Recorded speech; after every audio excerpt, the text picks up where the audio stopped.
Le running qui n'a jamais eu autant de succès entre les marathons qui affichent d'ailleurs souvent complets, les applications de sport qui cartonnent, et puis les performances que l'on aime partager sur les réseaux sociaux. Eh bien, on vous parle de ce phénomène, on peut parler de phénomène de société. Bonjour Laurie. Bonjour David. Vous en êtes, j'imagine. C'est vrai, c'est vrai. Et vous faites du vélo par contre? Oui, elle vient me poser la question juste avant. Mais je le savais, je connais un peu quand même. La course à pied, c'est une tendance qui est devenue quasi incontournable. On a l'impression que tout le monde ou presque s'est mis au running. Et oui, la course à pied, c'est devenu le sport à la mode ces dernières années. Donc, selon l'Observatoire du Running 2026, 13,2 millions de Français pratiquent la course à pied, soit près d'un adulte français sur 4. C'est 1 million de plus qu'il y a 5 ans et c'est devenu plus qu'une simple mode. Aujourd'hui, près de 2 coureurs sur 3 courent au moins une fois par semaine, ce qui fait les affaires des professionnels du secteur, vous vous en doutez.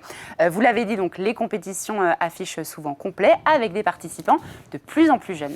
Comment on explique cet engouement d'ailleurs, tiens? Eh bien parce qu'aujourd'hui, le sport n'est plus seulement une activité qu'on pratique pour sa santé ou son physique, c'est devenu un véritable mode de vie.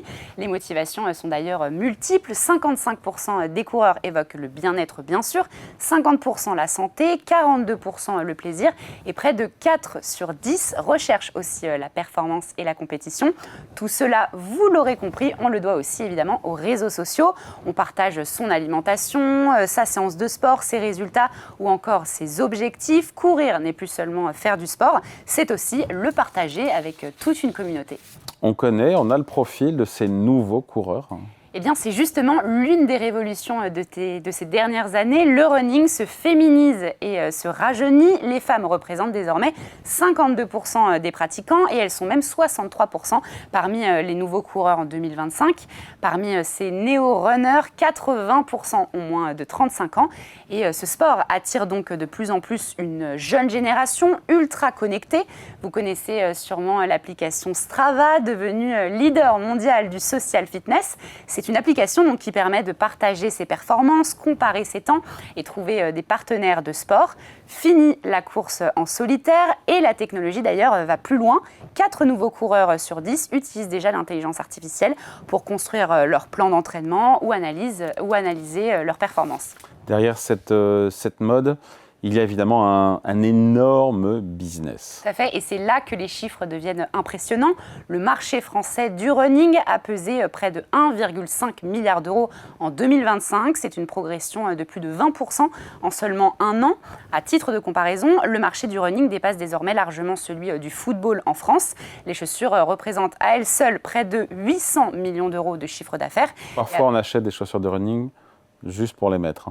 Oui, tout à fait. Enfin, juste pour les mettre, c'est-à-dire. Mais sans courir, juste pour le look. Sans faire du running. Tout à fait, puisqu'il y a des chaussures de running aujourd'hui qui sont tellement jolies qu'on peut les porter toute la journée.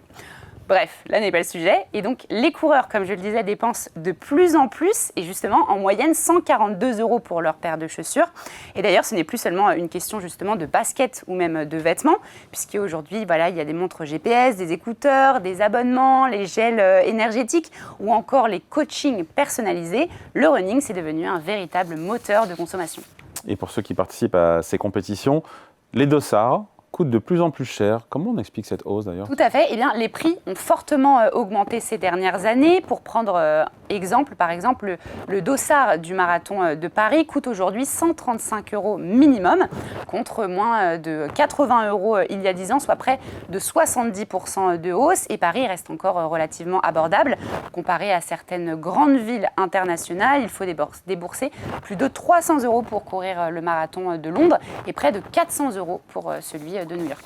Et donc parfois, il est plus difficile d'obtenir un dossard que de terminer la course. Ça en dit long. Tout à fait. Et pour beaucoup de coureurs, avoir une course au calendrier, c'est en quelque sorte une source de motivation.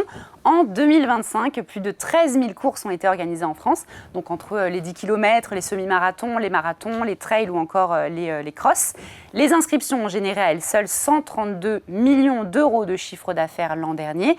Et 62% des coureurs déclarent avoir déjà rencontré des difficultés justement pour obtenir un dossard. Le nombre de finishers a quant à lui bondi de 40% en un an et il est passé donc de 2,9 millions en 2024 à 4,1 millions en 2025. Bon, est-ce que courir, ça peut quand même rester un sport accessible au vu de tous ces chiffres? En théorie, oui, David, il vous suffit normalement d'une paire de baskets pour commencer, mais dans la pratique, c'est un peu plus compliqué puisque les coureurs amateurs se comportent de plus en plus comme des sportifs de haut niveau. 81% des 25-34 ans déclarent accorder une attention particulière non seulement à leur entraînement, mais aussi à leur récupération, à leur hygiène de vie. Résultat, on investit plus dans sa nutrition, les accessoires et les analyses de données. En moyenne, un coureur dépense désormais 550 € par an pour sa passion et la facture peut même grimper jusqu'à 800 € par an lorsqu'on ajoute par exemple les inscriptions aux courses. Un sport historiquement accessible certes, mais dont la pratique s'accompagne maintenant de dépenses de plus en plus importantes. Finalement, le plus dur n'est peut-être plus de courir, mais de résister à tout ce qui va avec. Bon, merci en tout cas Laurie, puis je vous laisse retirer vos beaux souliers et enfiler vos chaussures de running que vous adorez, n'est-ce pas? Oui, tout à fait. Merci Allez, David. merci, Laurie.